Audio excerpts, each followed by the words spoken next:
Hey, Sleazy Martini. I'm listening to Our Brains Hurt, losers. And they didn't pay me hardly any money to say that, virtually speaking. If I have any trouble with any of them, you'll probably find one of them, when you go fishing. Okay? So keep that in mind. I'm out, losers. Welcome to another episode of Our Brains Hurt with Ron and Matt. Thanks for hanging out.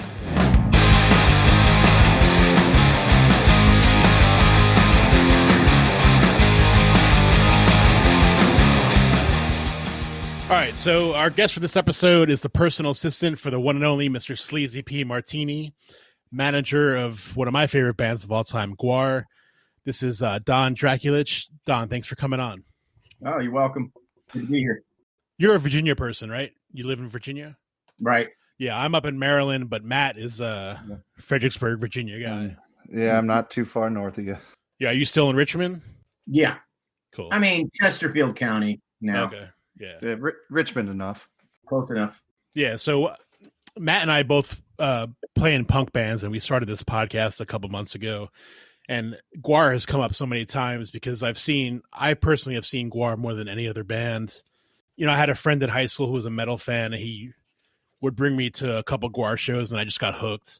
So can you give us a bit of your background, like your art background, your film background, and talk to the days of the Richmond Dairy, moving into that place, and kind of how everything kind of started with Gwar? Well, I grew up in Northern Virginia, and did remarkably bad in high school. So, what part of Northern Virginia? McLean. Okay, CIA. I grew up in Herndon, so that's actually not too far. Yeah, I decided to go to art school, and so I went to decided to go to VCU. It was in state, and it was it's the only art school of renown really in the state. I studied painting, printmaking, and got through my 4 years. And then I did that kind of like, well, what do I do now? And became a college town guy. You know what I mean? Yeah. One of the people that doesn't leave. And, I lost a couple of jobs. And to save money, I moved into the dairy. I'd already been to the dairy because some friends that I had when I worked at appliance delivery place were already collaborating with Hunter Jackson, and Hunter Jackson had a studio in a place called the Dairy. It's known as the Dairy or the Milk Bottle. Also, Gotcha. We had large milk bottle shaped parts of the building. So once I was there, I started putting more time into the band or into the project, and essentially just stayed with it. Since I was there full time, I was able to put lots of time into the band. And then when it all moved out, before it moved out, finally the dairy was closed down piecemeal. And the leaseholders were thrown out basically one at a time. So I was one of the last people to get thrown out, and so the whole band's production had been just basically forced into my studio apartment. Well, I wouldn't call it an apartment, but studio. And so after that, I just stayed with it, and always thought it was going to make me rich. Thought it was, a no miss, concept, and I loved it too, so stayed with it. What went into the creation of the band? Like, how did Gwar go from a concept to the production that we see on from the 90s or whatever? Well, initially it was a film project that Hunter Jackson was trying to do. He was going to call it Scum Dogs of the Universe. And what he had in mind was Star Wars meets Road Warrior on a low budget. He was very disappointed in the whole Star Wars trilogy, but especially the last one, right? Which I think in particular helped inspire his answer to that. a band called Death Piggy also has studio there in the Dairy, and they saw the costumes and thought, hey, why don't you let us wear these costumes on stage? We'll open for ourselves, And Dave Brocky and guys like I think Chris Bopes and whatnot. Tim Herman came up with this name, Gwar. As it turned out, the movie project was too complex, too expensive, too difficult, and the people that were helping Hunter Jackson kind of lost interest because they saw something that was more immediate, getting feedback, was more fun with the whole band thing. And once a Gwar proper Gwar played, its own band, not Death Piggy, but its own band played in, I guess it was October, November '86 at PB Kelly's. After that, it just kept snowballing, and Hunter Jackson kind of lost control. He wasn't really in control because it wasn't a movie; it was a band. Now so he was never really in control of that. So yeah, it just kept snowballing from there.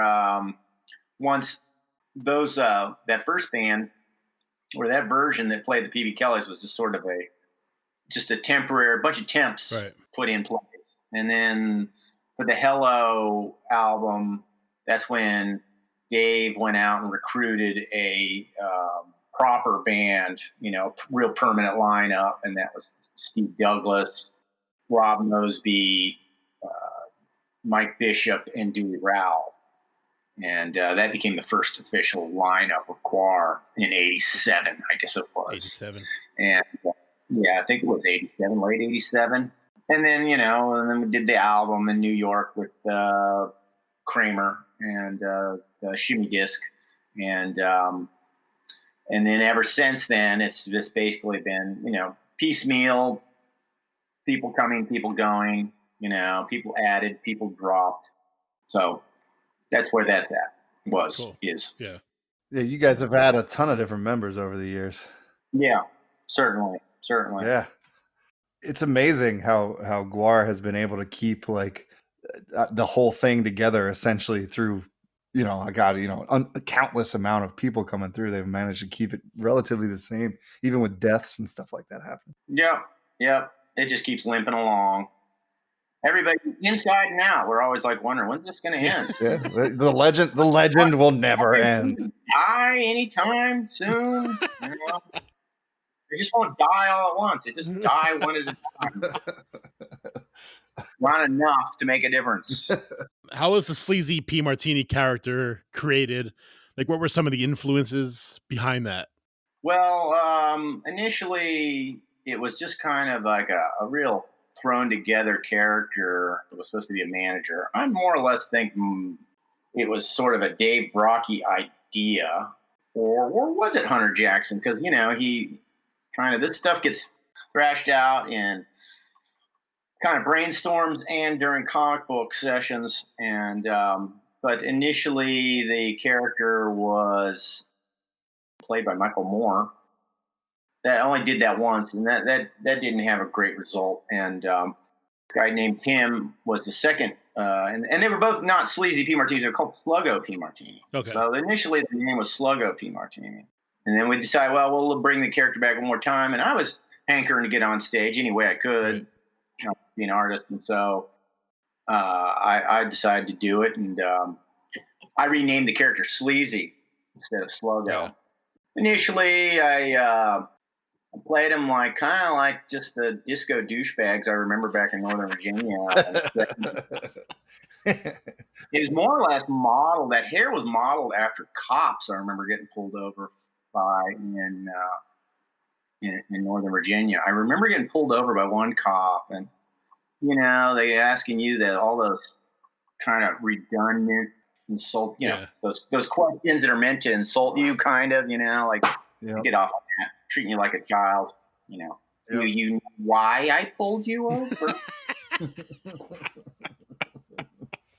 And shit like that. But anyways, the whole time he was talking to me, I remember looking and I was going, Jesus Christ, there's 50,000 hairs growing out of his head, and I don't think a single one of them crosses another.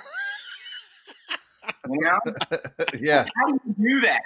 How do you spend that much time on your hair where you got it so that not a fucking single one of them crosses another? It looked like they were all, it was like drawn on or something like that. I never forgot that. That stuck in my mind. So, a combination of that and me doing probably what was a bad imitation of Sylvester Stallone. Like this is this way, hey, Adrian.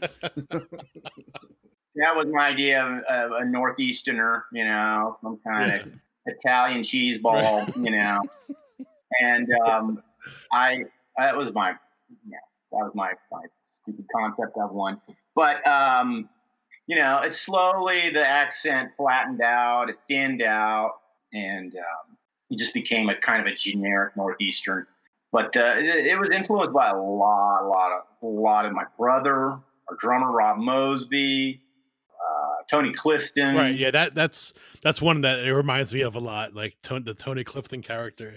Yeah. Somebody pointed that out. I didn't even realize it because he just kind of, he's gone from my head. I just remember him as being a product of the 70s as well, Andy Kaufman and whatnot, probably the early 80s too. Yeah. Yeah. And then it just, because he came and went, and then I just didn't remember him until somebody brought it up. And then I thought, wow, you're right. I'm sure that was. Yeah. Definitely one of many in the Fonz, and who knows? It's just a fucking bunch of mob douchebags, all piled into one guy, kind of, Right. And that's more or less. That's like the ultimate manager. Yeah. Yeah, and we ran into those guys later on too, even when we were in the biz. So I remember, I forgot who his name was. He was big time, and that was when some larger names were flirting with us, and he had a fucking like a 6 or 8 foot by 8 foot portrait of himself behind his Yep, gotta do that. That's so fun. And so I do it on my show now. Yeah, no, that's I just throw pictures of myself all behind me, like in case I forget what I look like. There I am. That's what got me hooked, man. I turned it on and I saw the portrait behind you, and I was like, "Yep, this is for me." No, okay, that was easy. Yeah, that's all. Huh? Yep. Okay, cool. Yeah, that's more or less it. I jumped on stage and kept evolving the character. Danielle Stamp, Sly Mr. Hyman, though, played a big part in helping kind of evolve that look really? too. Okay. He was the one who pushed me into vinyl. I used to go out and I would just go, hey, I'll just go to thrift stores, because 70s leisure suits were hideous, and they were all over the place, especially if you're in an urban type city that's urban. You get the code? City like Richmond, Virginia, where that sort of really horrendous looking clothes was very commonplace in thrift stores and very cheap. So I'd just go out and get one. Just it'd get destroyed, and then it cost nothing to go and get another one. But the switch to vinyl was her idea. That boat upholstery vinyl that everybody knows to be kind of the signature look, that plastic look, was Danielle. She was the one to push that. It's that great yacht rock look. Mm-hmm. Yeah, I love watching your Q&A every week, the live stream from the bunker. And with the vinyl, it's it's just like every time you move, it's like it cracks me up, man. I love it so much. Somebody farting on the couch just nonstop. Yeah. Who were like the whole background of Gwar, like the whole Sleazy found them in Antarctica. Mm-hmm. Like who came up with all those background stories of the characters and all that stuff? Do they kind of evolve along the way, or was that kind of early on? It was an amalgamation of Hunter Jackson, Dave Brocky. So Hunter had this idea they were all from outer space, and Dave had this idea that they were thawed out from Antarctica. So and this is typical. A lot of the way Gwar stuff was done. They came up with, well, hey, we'll say they're from outer space, but they were frozen in Antarctica. So we can have it both ways. Everybody gets their contribution in. So yeah, that was more or less the Hunter had because he was doing the Scumdogs of the Universe movie. Right. They're supposed to be space pirates, or road warriors in space, like I said before, and Dave wanted to make them into this rock band, this barbarian, space barbarian, this rock band, and that's pretty much what happened. It was just amalgamation, stick two together, which is cool. It makes sometimes stories lack any kind of real layers or complexity. Like, as the English say, too on the nose. Yeah, right. Just like there can be a predictability to things. When you watch those movies and you know how they're going to end, or you're 5 minutes in, I'm like, oh, Right. that's the love interest, that's the bad guy. This is the way it's going to end, so on and so forth. So as long as we have all these people, like more or less artists and creators who are kind of arguing in conflict with each other, trying to shoehorn their concepts in with all the other concepts. It creates what I feel like is more like typical storytelling in the old days, shall we say, fable and myth making. You know how fable and myth making is that clear cut. Yeah. Characters weren't truly noble and brave. They had all these flaws. They're all fucked up. Achilles, he had issues, and all these mythological characters. And I think that's because storytelling and through retelling, people add in stuff that maybe wasn't there before. I mean, like if it comes out of one mind, maybe it's all too streamlined and too cut and dry. But if it's a lot of people throwing in stuff, it has a tendency to take things in kind of unexpected directions. Right. That kind of what Gwar feels like, because you had a bunch of people involved with it. One of the things about Gwar was that almost everybody had kind of a different idea what Gwar was supposed to be. Yeah. It was kind of like everybody has a slightly different version, both artistically, conceptually, story canon wise, whatever you want to call it. All had kind of like little different kind of ideas of what Gwar was supposed to be like, what it was supposed to be. Well, it worked out pretty well because it's still going, I guess. Oh yeah. Yeah, but we're not rich. So. Didn't you guys have like a few chances to like maybe chances is the wrong word, but like opportunities maybe to like get onto some of those bigger labels at some point in time, but decided not to because you were?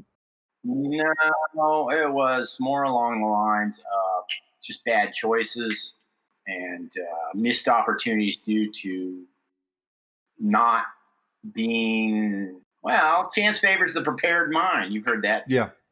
Yes. So, for instance, we were on our way up, and we were, you think of the music industry as baseball and baseball leagues. You got the majors. Yeah. You got AAA, AA, single A, so forth. And you work your way up, right? Yep. Show some promise. You're picked up. You're in somebody single A farm league, and then you get moved up to whatever. And so I would say, what is it? Shimmy Disc is definitely single A, as far as levels go. And then we got moved over to Metal Blade, and I would call that double A, And while we were there, now I think they're distributed ultimately by Warner. Or they're affiliated through Warner. But anyways, we're in a Warner affiliate now because of Metal Blade having been picked up by Warner, been distributed through Warner. And so Toilet Earth, we get moved up to Priority Records. Well, now we're AAA. Now we're getting that much closer. The dream is coming, and so we do Toilet Earth, and so they talked to us about one of the songs on this record. It's like, hey, this baby dick fuck, problematic, maybe do you think you'd want to take it off, and Dave's like, no, integrity,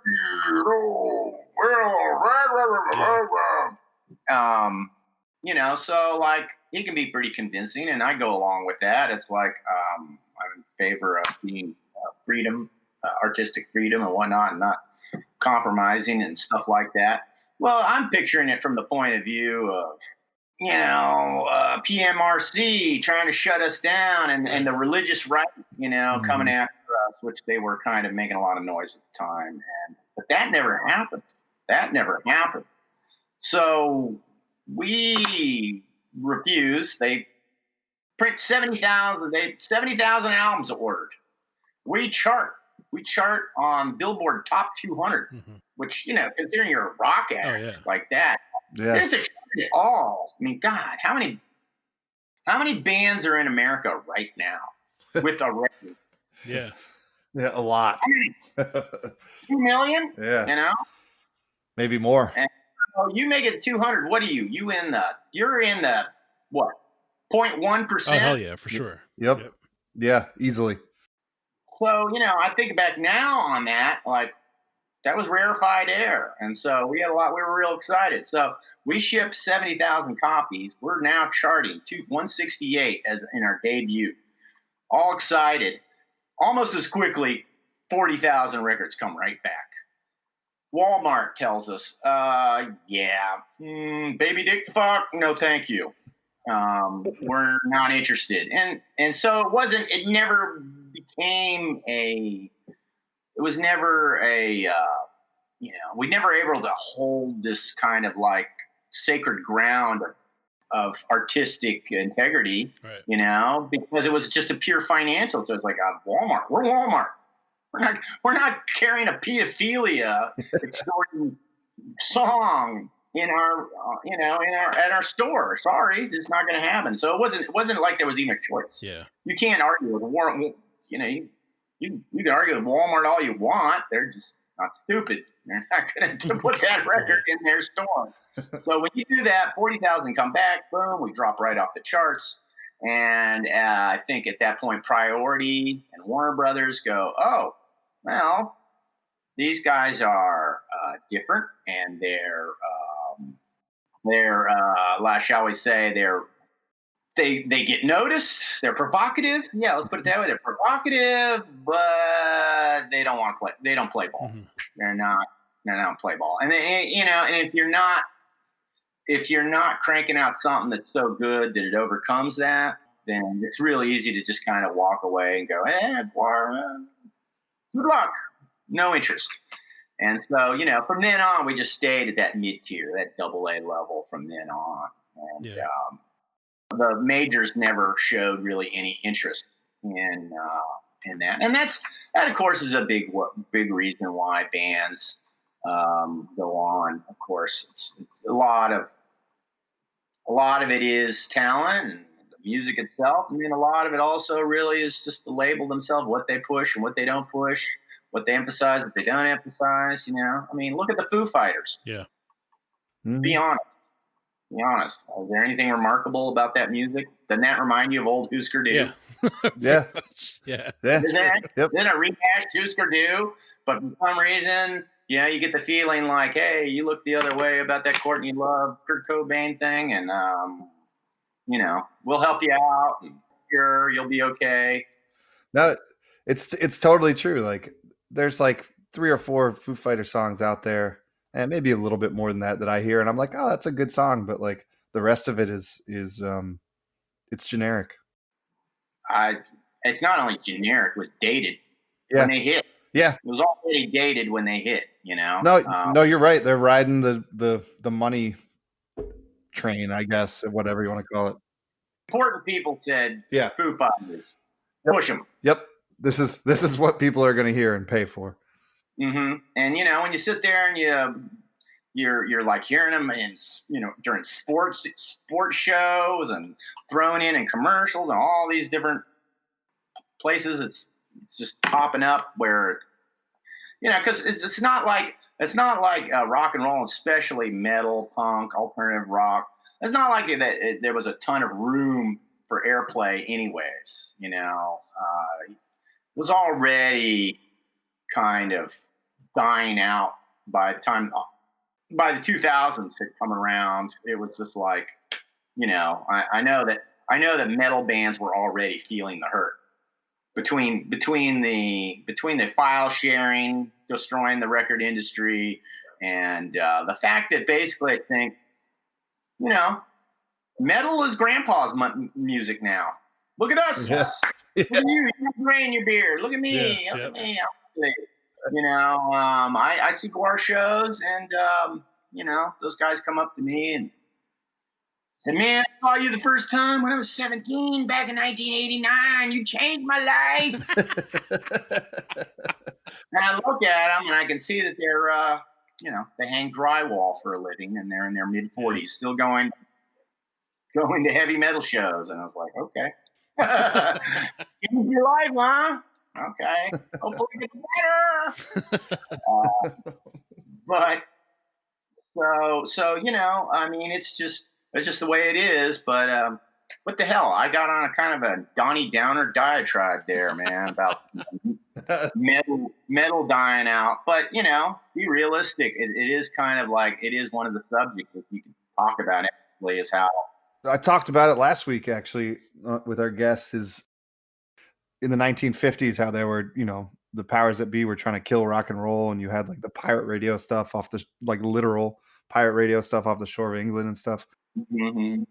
They have slowly over the last 70 years been successful in killing rock and roll in the mainstream music industry. Like if you want good rock and roll, aka like metal and punk, you have to go into, as you were saying, like the AAA world and the AA world. Yeah. And hey, let's not forget, rap had a major part in kind of reducing metal, right, punk, rock's influence. And so yeah, a lot of the rap, like even within their own genre, like there's a lot of really fucking cool hip hop out in the world, but like the rap has overtaken that in the mainstream industry, and a lot of the mainstream rap isn't that great, but people eat it up like it's fucking cereal. Yeah. Well, we know how it goes in these cycles, and it's back at that cycle now where it's factory made. The pop music is primarily factory made. We used to, one of the breakthroughs. That's what it used to be in the old days. right. Tin Pan Alley. Who wrote the Monkees hits? Yeah. That wasn't Peter Tork. No, fuck no. That was Tin Pan Alley artists. Like Carole King and Neil Diamond writing that stuff. Internet hits for a bunch of people. Well, guess what? We're back to that now, where basically like 5 Danish producers, Swedish producers, are like cranking out all the top 40 hits for America. And I don't think they actually record in the same place. I think they just sit there and they record the basic tracks somewhere in America, LA or whatever, and then they just send them, and he's like, "Oh, I will make this great," They throw their effects on it, They probably send them, the basic track. What is it? What is supposed to be recorded? It's fucking. It's totally, I don't know, formulaic. That's the word, I guess. It's just total formulaic, and that's where we're at. So we're back there. Yeah. Back there. Like 50s, we had individual performers. We had real performers. You had Buddy Holly and Elvis Presley, and Elvis Presley was the beginning of that. But Chuck Berry's and all those guys, they were recording actual music that they conceived. You know what I mean? And and then Payola came along, and they stomped that down. They made it so it was more top 40. So your Pat Boones and whatnot came out, and your Fabians and stuff. That these guys had no talent. They were just singers. And that's probably why the British came and kicked our ass in '64, because we had destroyed our own our own indigenous music creation. We had kind of squashed it, and so some limey, dressed as 4 lads, and and they introduced, basically they were the first boy band. Yeah, and they were supposed to introduce androgyny in a digestible way. Yes, what's his name? Little Richard. He dabbled in that early on, but hey, he was black, and right. Little teenage white girls aren't that into that. But when some white guys came along, took those same falsetto, and they long hair, and introduced some androgyny with the Savoy Row gay fashions of London. That's what they were. Right. I mean, you know, if you wore those go-go boots in '64 London, you get your ass kicked if you were in any normal part of the town. You know, that crap can only work on stage. You know, but that kicked that kicked those doors back down again, and then suddenly it was uncool to have factory made music. You wanted performer artists, and performer artists became what was heavily recruited, not songwriters and performers as separate entities coming together for shit. And now we're back to that again. We're back to factory music. Yeah. And you're totally right. It's totally cyclical. Yeah, and it'll happen again. Everybody will get fed up, and somebody is just totally fresh and unpolished will just break out, and everybody will start imitating them, and then who knows? Who knows if music will even be around? Yeah. No shit. It'll be 3D with Odorama, and Yeah, the virtual shows fucking suck my ass. Yeah. I mean, it's nice to at least see music, but fuck, like I don't want that. Yeah. Did you see the Gwar show there on the day before Halloween? Well, I've seen some clips of it, but like it's completely like, regardless if it's Gwar or whoever the fuck else that I love, it's just completely unappealing to me to like. Yeah, I mean, I don't blame. Yeah, even for myself, I don't want to play a virtual show, let alone watch one. Yeah, I'd rather just listen. Yeah. Well, I have no argument. We should have done. We blew it. We should have been doing drive-in shows. Yeah, that would be fucking awesome. Yeah. That's what somebody finally got the bright idea to do. In October or November, and by then the season was gone. It was too late. Yeah, because they're doing it for fucking movies again. Like drive-through movies are killing it right now. Wherever there are drive-in theaters left in the country, they're killing it. Mm-hmm. Yeah. Well, people are entertainment starved, man. They want to get out of their house. Yeah, it's totally true.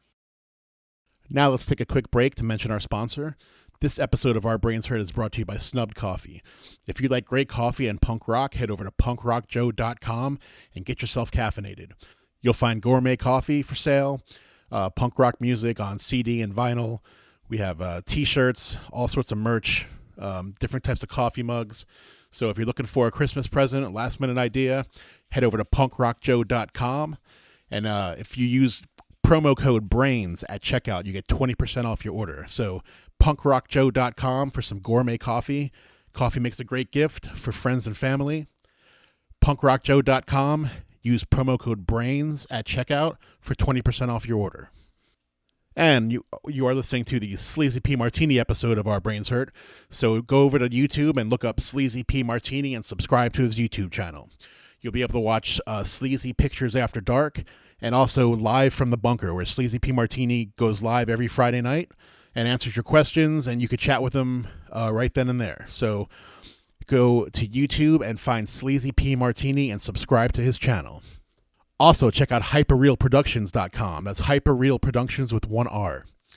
Here you could find all sorts of Sleazy P. Martini merch and Gwar-related merch.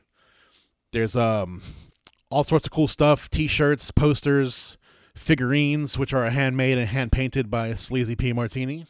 So if you're looking for some Sleazy P. Martini merch or some Gwar-related merch, head over to hyperrealproductions.com. And be sure to check out the show on all social media outlets at Our Brains Hurt. Twitter, Facebook, Instagram. Look us up at Our Brains Hurt and give us a follow. Now let's get back to the show.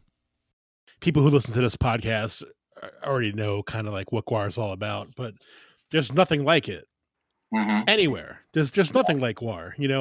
There are bands that kind of like try to imitate it, but I've been to a couple of Gwar shows since Dave has passed away, and with Blothar as a singer, and it still seems to me to be pretty packed, and the fans still seem to be really enthused. Yeah. But I think that speaks to that live show. And I can't imagine, like, when you were coming up with Gwar, how much of a pain in the ass was it to tour with that live show with all of the props and everything like that? Like, how much of a pain in the ass was that to kind of like deal with all that shit?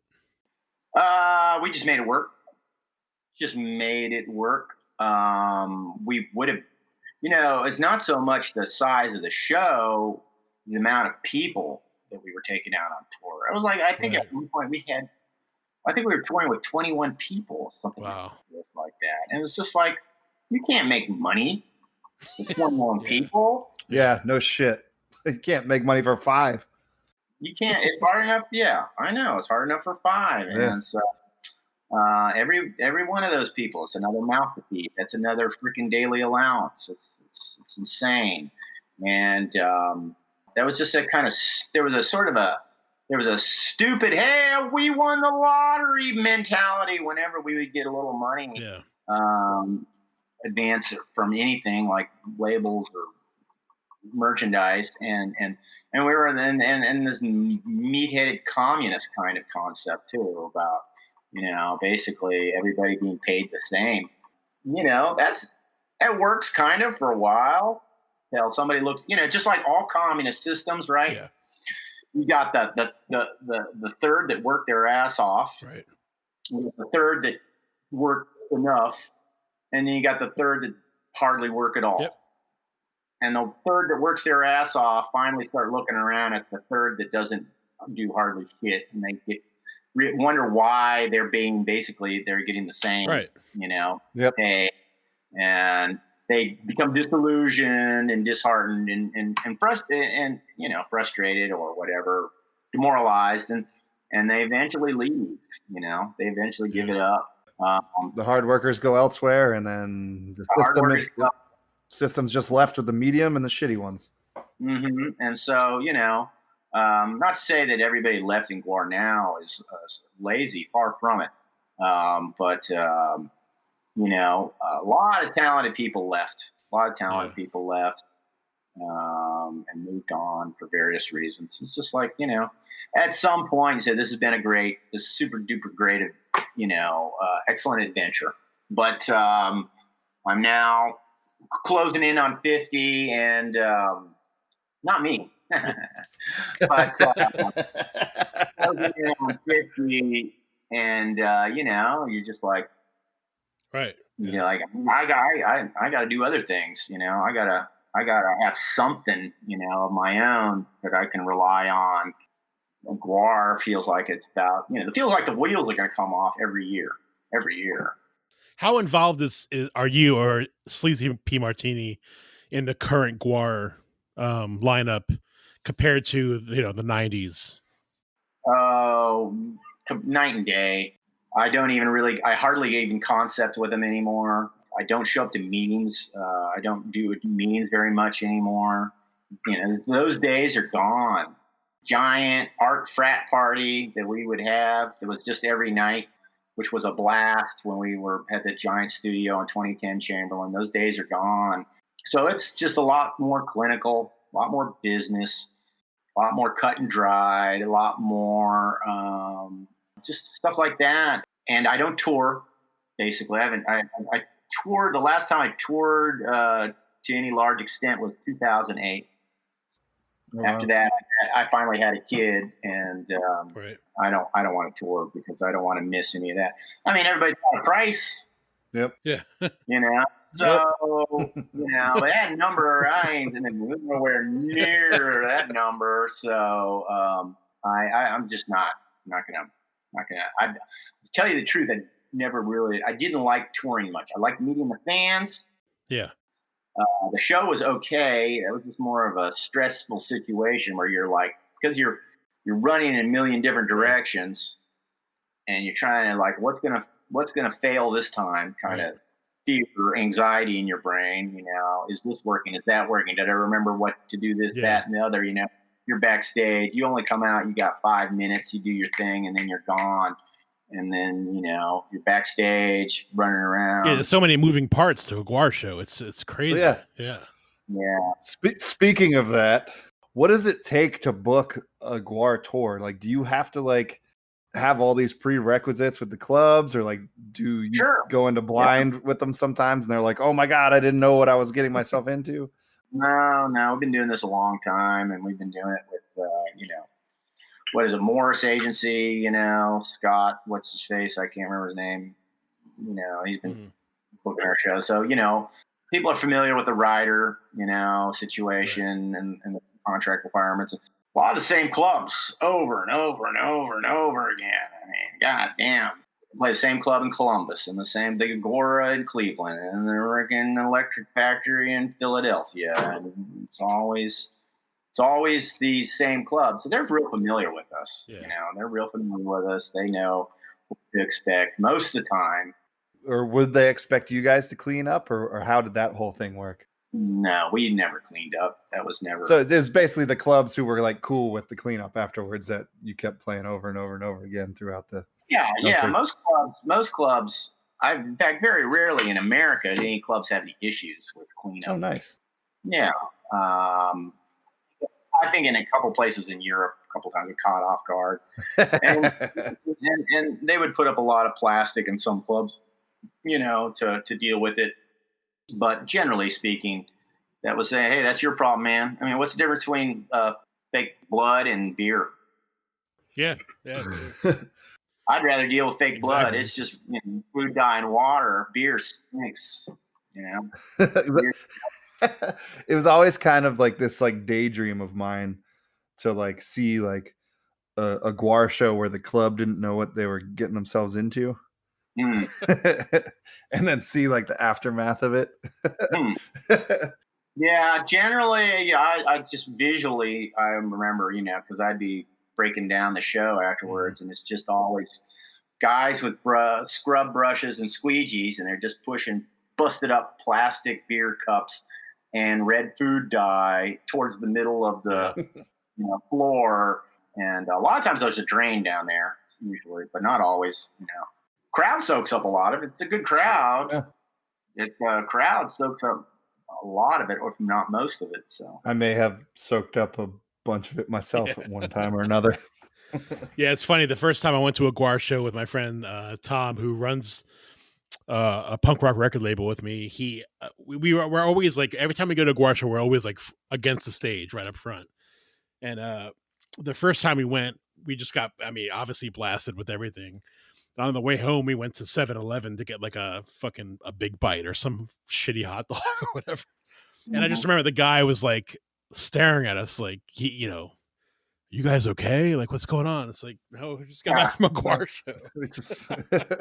We just had our first kill. Thanks. No, we did this show one time. Well, this was early on when we were first started, and we used to tour in a school bus. Okay. Yeah. A big old school bus, and naturally it was all covered with graffiti, because it already was painted by artists, kind of nightmarish Partridge Family style. And then of course when you bring it to shows, a lot of the shows, it's like fans are going to tag it as well, or and so we just did a show, I forgot where. And we're down south, so I think we're in North Carolina or South Carolina, whatever. And so typical, after a show, you play it, then you get on the road, you're driving at trying to get out around 2 a.m. You're on the road 2, 3 a.m., whatever. And we didn't have, there was no cleanup. There was no showers. These were clubs that generally didn't have any showers, so we didn't get to wash. So we would be drenched. We'd have all this food dye on us. We'd all be all red and grease paint on us still around the eyes and stuff. And we look like, we look like zombies, basically. And so, we're touring, and we pull off to go to a Starvin' Marvin's, somewhere in South Carolina, I remember. And we pull up. It's kind of secluded. So imagine this from the Starvin' Marvin's point of view, right? You see a school bus from hell just covered with horrific graffiti, and what looks like it's probably inhabited by the Manson family. And then all of a sudden you see 20 bloody covered zombie looking guys all pile out and going straight towards your fast food place. You're the only guy in there, it's 2 a.m. Yeah. And yeah, sure enough, man, snap, snap, lock, lock, lock, We're like standing on the outside. It's like, hey, we just want to get something to eat. Fuck no. And cops are called and stuff like that, So I can understand. I get it. It's just like that's typical. It's like so many times we look like that, and we'd get all kinds of looks ourselves. Once you've been doing it for a while, you forget how weird you look. Yeah. How out of place you are. You just take it for granted, looking like this all the time. So, were you guys ever banned from certain clubs or cities? North Carolina. Oh, really? That was the famous the Bible Belt.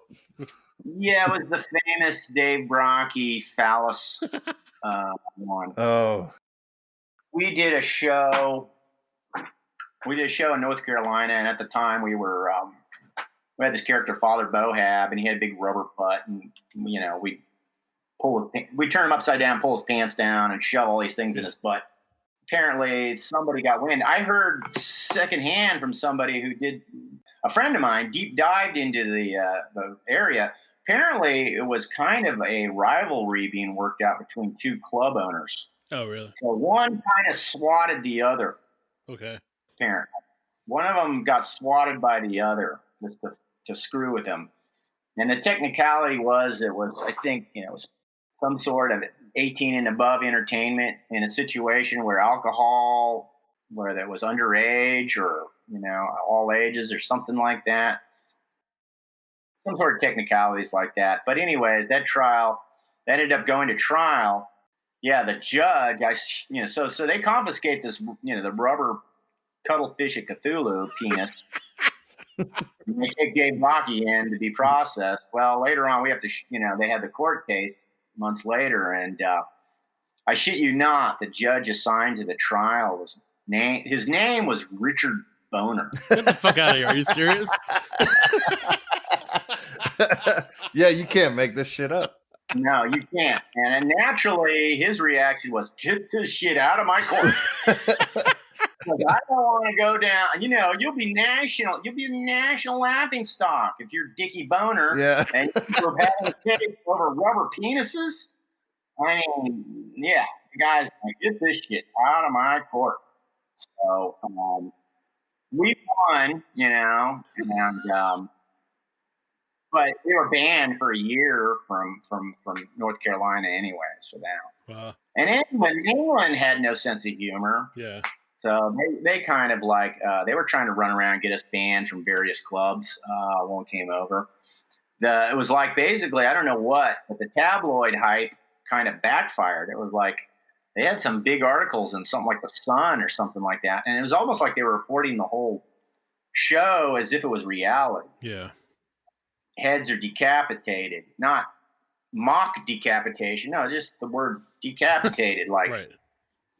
I'm sure most people were smart enough to know that's not what really happened, but just the fact that the way they couched it, it was all the satire, all the parody, all of that was kind of stripped out of it, and it just looked like it was just Sex Pistols meets what's his name, Gigi Allen, meets something else that's horrible too, all at once. So they just kind of what was left of their religious right, kind of made a big stink about it and blocked us in a couple of clubs, I think.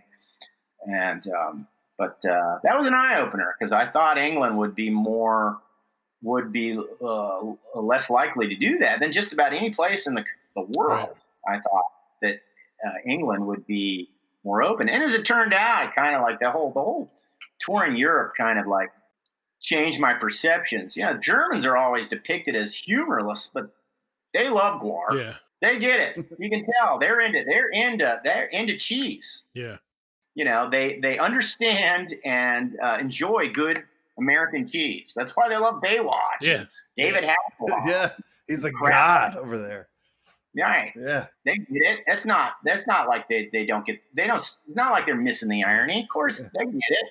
And, so England felt like England and Sweden, which of course would make sense since they became like the home of all this dark metal, death metal, stuff. England and the Norwegian countries or the Scandinavian countries, they too cool for school. Yeah. I don't know. I don't get it. Yeah, I'm gonna stand back here and sniff disapprovingly at this parody of my beloved genre of music. I believe that's what you call pretentious, right? They're the most pretentious fucks you've ever met in your life. They think they're so down to earth, but not. It's funny. We had a Joe Queer from the Queers on a couple weeks ago, and he was talking about touring in Europe and Russia and all this stuff, and he was saying the same thing about the English crowd. The English crowd is the one place where they they think that they're so much smarter than all the Americans, and it's a tougher crowd. So it's funny that you point that out as well. Yeah. Yeah, right. They're you can tell. You can look in their little slimy brains. See, it's like, what did everyone else think about this?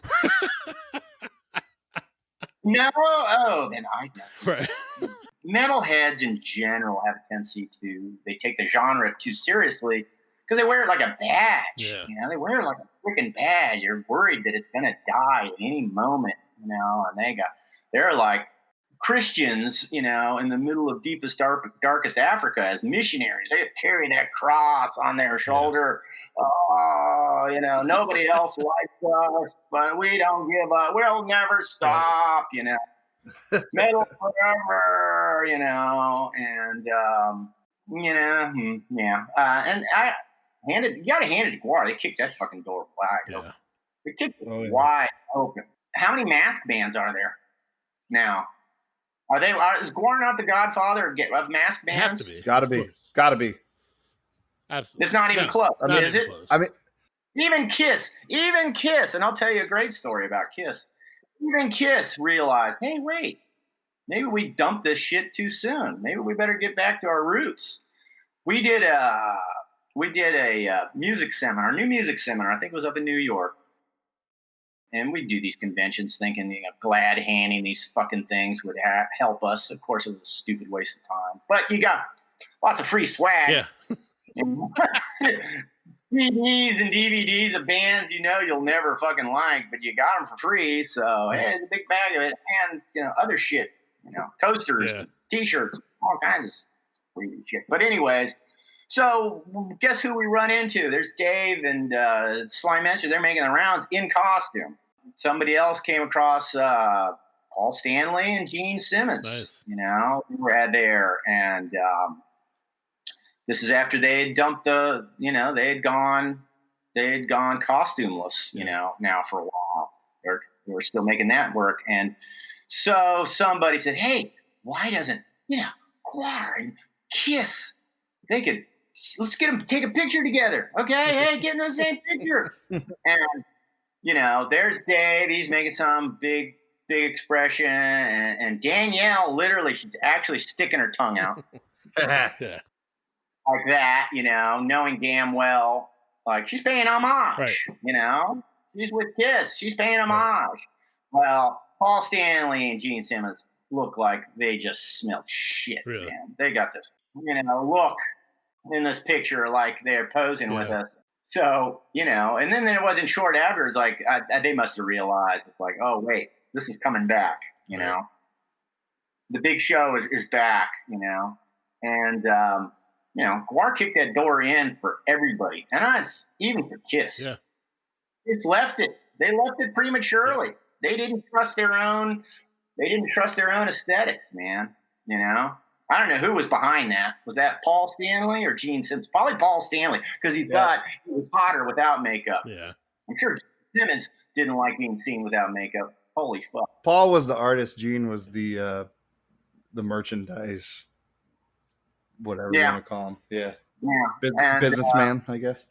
Yeah, I guess. I mean, that guy slaps price tags on everything he comes near, and pretty much. So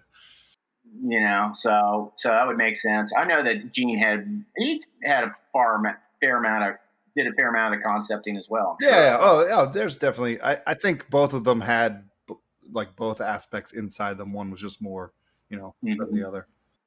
Yeah. So that door got kicked in, and then I think that a lot of bands just decided. First of all, you get that criticism when Gwar in those days, like, well, I don't understand why you can't just play music. Isn't that enough? Why do you have to throw all this, basically criticizing it for being gimmicky, Yeah. like as if we did it to cover up the music or something like that. It's like, no, that was never, ever the idea at all. It was from the get-go. It was a visual, physical experience, audience participation experience from the very beginning conceptually. It was never about, wow, you sound like shit. You can't play guitar with the fuck. You know what? How about if we put a mask on them? That'd be a good idea, So that was never it. But that kind of like, and what it did was, I think it took a while, but slowly but surely, I think a lot of metal realized it's okay. It's okay to go out on a limb conceptually. Yeah. Now they all do. Now they're all ridiculous, man. It's like, I'm the Pope. I'm a ghost. I'm this. I'm that. We've all got our stupid origin, gimmick origins, and whatnot. It's like, well, that's the thing with gimmick bands is like that they're awesome because what gimmick band doesn't involve the audience? Mm-hmm. That's what gimmick bands do. They have their thing, but they always make the audience part of the show. Mm. I didn't know that. I wasn't sure because how do other gimmick bands get the band audience involved? It's whether it's them like talking and joking around to the crowd and just having conversations with people like into like the same kind of stuff you guys did, which is like bring people up on stage. And I mean, you guys covered them in blood and got eaten by the maggot and stuff, which I did in '99. But that was super fun. It's the same. I don't know. It's just on a different level. It's not some. I mean, obviously, there's exceptions to all rules, and some of the gimmick bands don't involve them. But no, I'm not buying it, dude. Sorry. We get the audience involved. Everybody else, more or less, their concept of getting the audience involved is singing and talking to them. Isn't that what all bands have done forever? I mean, that's just entertainment, right? A lot of other bands have. I saw, for instance, Slayer when they did their Rain and Blood tour, and they started having blood. Yep, I saw one of those shows actually. No, there's nothing like Gwar. No. There's absolutely nothing like Gwar. No, and when I say other, gimmicky bands try to get the audience involved, I don't mean like you guys. You guys are on another level. There's an attempt, I think, by other bands, but they don't get to it like you guys do. It just raised the bar for everyone. And I guess now, when you think about how many mass bands there are, and God, there must be hundreds, if not thousands. Maybe.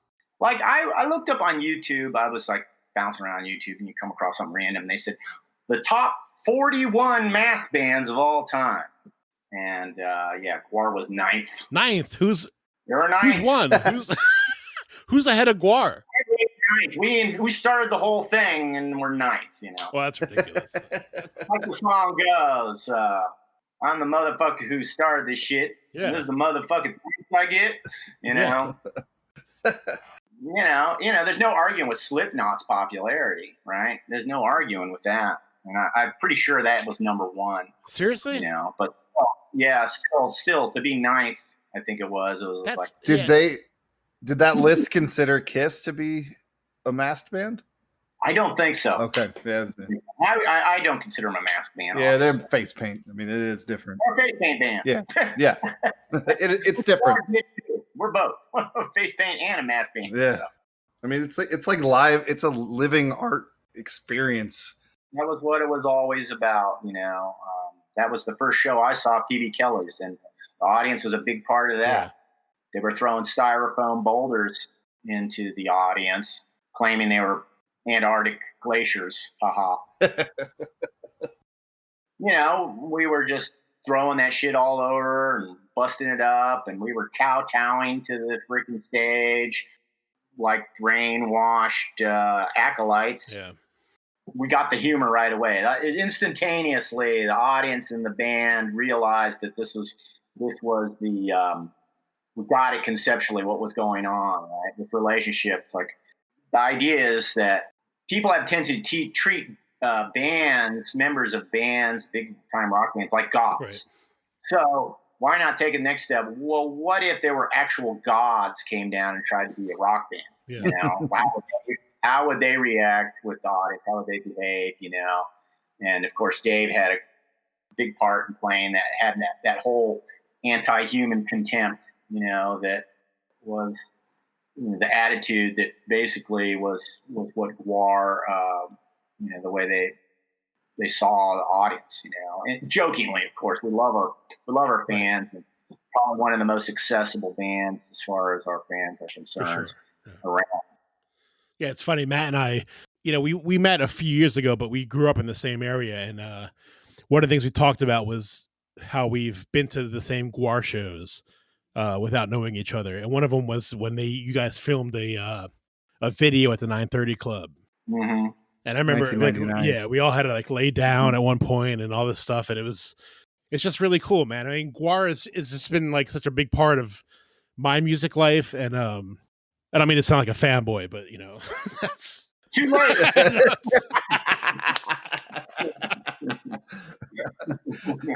But I love you, Sleazy. I love you, dude. Move along. Get him out of here.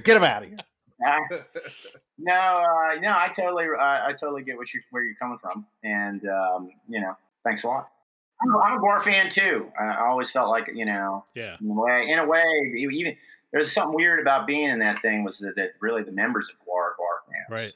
And you can kind of you have by being an alternate, having an alternate entity, and then your normal entity personality. Yeah. You kind of you can have an outside. You can look at it from the outside, see kind of because sometimes you get to see the show, without even being in it, Right. But I was definitely feel like a Gwar fan, so I can relate. It's a great thing about being in Gwar and not necessarily being recognizable is being able to just walk around and hear people say shit. Yeah. And be a fly on the wall. Yeah. Criticism, praise, it could be anything. I remember going and down into the lower half of, I guess it was the Roseland in New York. I've been there, yeah. Yeah. And I went down. I went to the a merch booth, check things out, and I'm hearing these fans talking back and forth. And it's like, oh, that's totally lip synced. I watched the bass player. He wasn't playing that. Yeah, he wasn't playing that. There's no way, blah, blah, blah. And I'm thinking to myself, wow, ask yourself logically, why would you lip sync to shitty music? Seriously. Yeah. We're lip syncing it, That was, I think that was an 88 show. Real early on. We had made some interesting friends early on in those days. We were first breaking, apparently. One of them was Debbie Harry. Nice. And Chris Stein, a Blondie. Yeah. Happened to know Dewey Rao. They'd hang out with us, and I think it was possibly at that show, as a matter of fact. It was cool.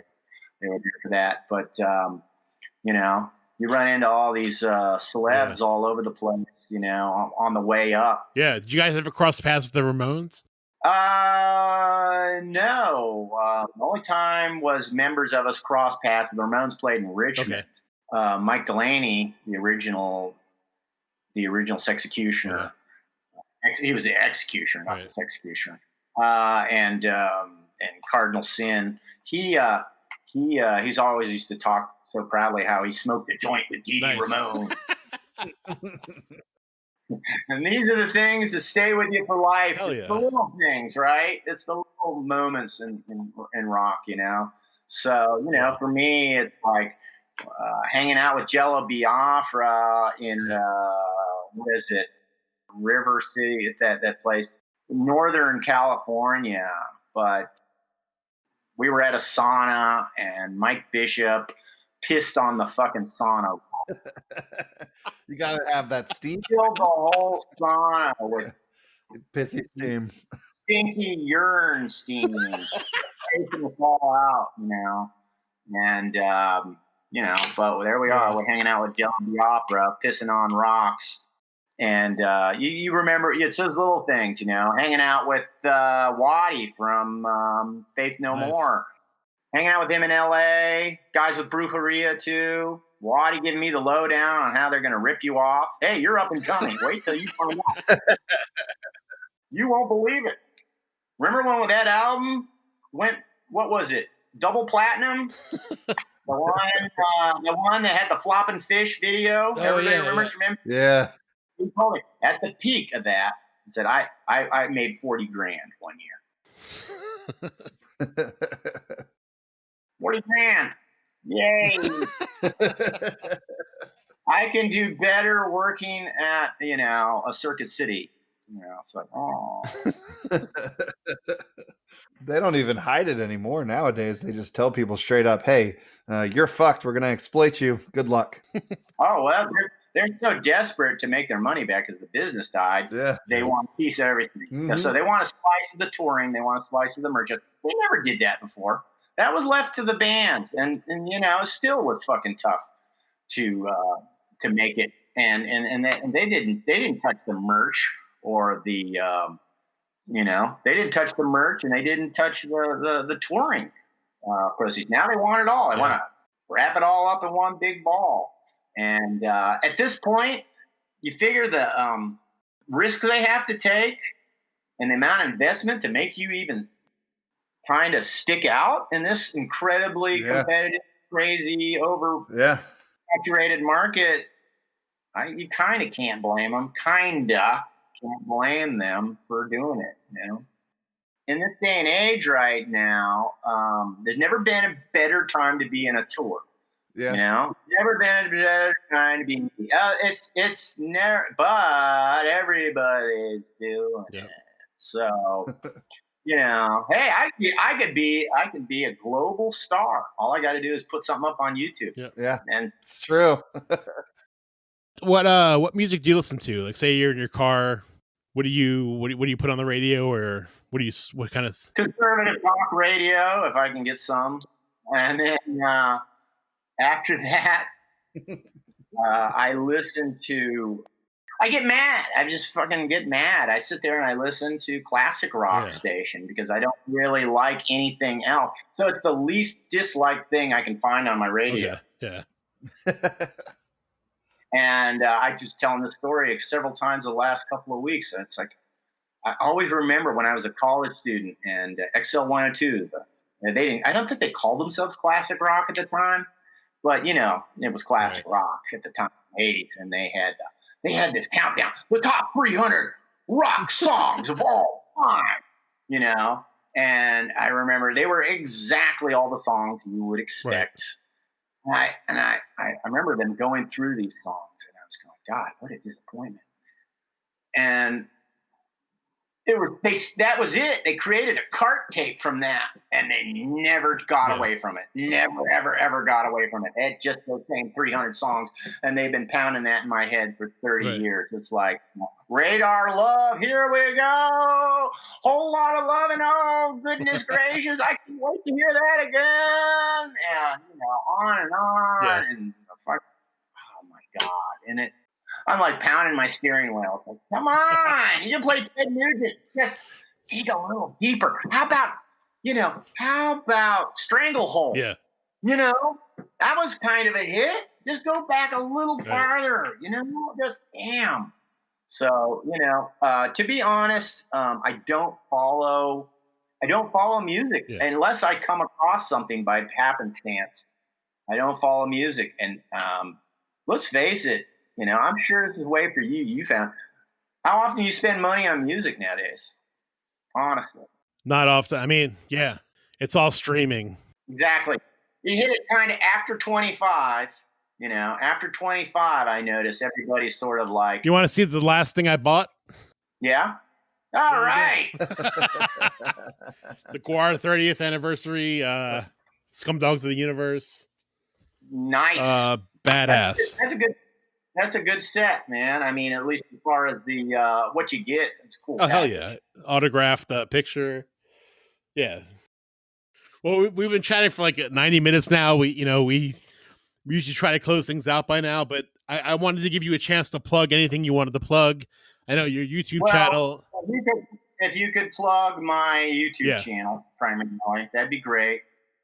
I also host horror movies. I run horror movies on some of the Roku channels. I think OSI 74 on Roku is one of the places that runs my movies. You can go to my website at hyperrealproductions.com, hyperreal with one R, not two. And you can see all those movies there, plus buy my fucking merchandise. So there's lots of stuff for sale there, Gwar related and non-Gwar related, Sleazy related, mostly. But that's what I would plug. The YouTube channel. People like it. The live show. My friend Justin talked me into doing it.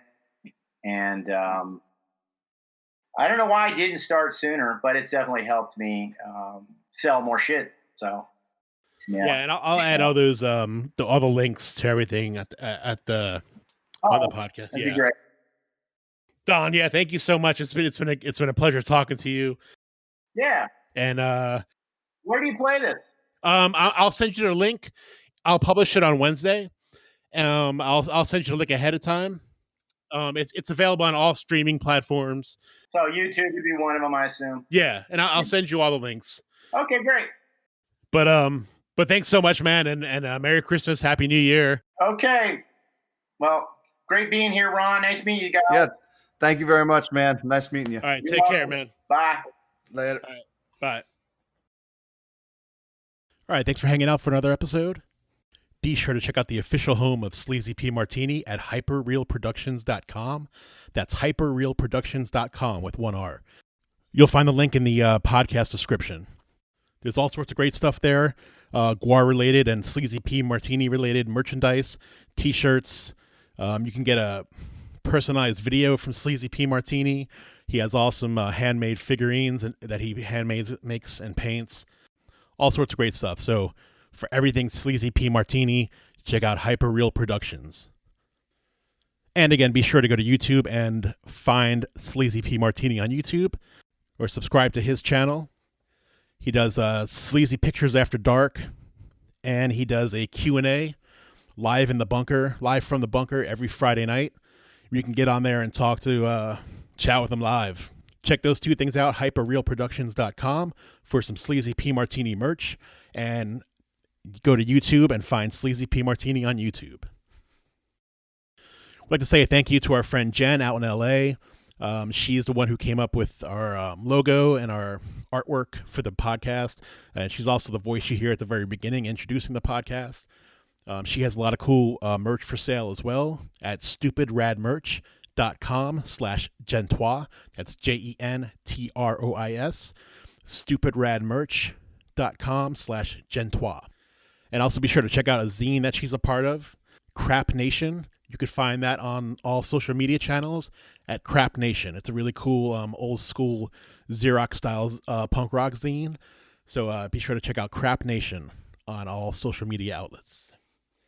And as usual, I'd like to thank the Handsome Scoundrels for letting us use one of their songs as our podcast intro. So you could check them out. Really cool band punk band from Mobile, Alabama. Check them out at thehandsomescoundrels.com. So thanks for hanging out. And again, be sure to check us out on social media at Our Brains Hurt. Give us a follow. Take care. Be safe this week, and we will talk to you next time.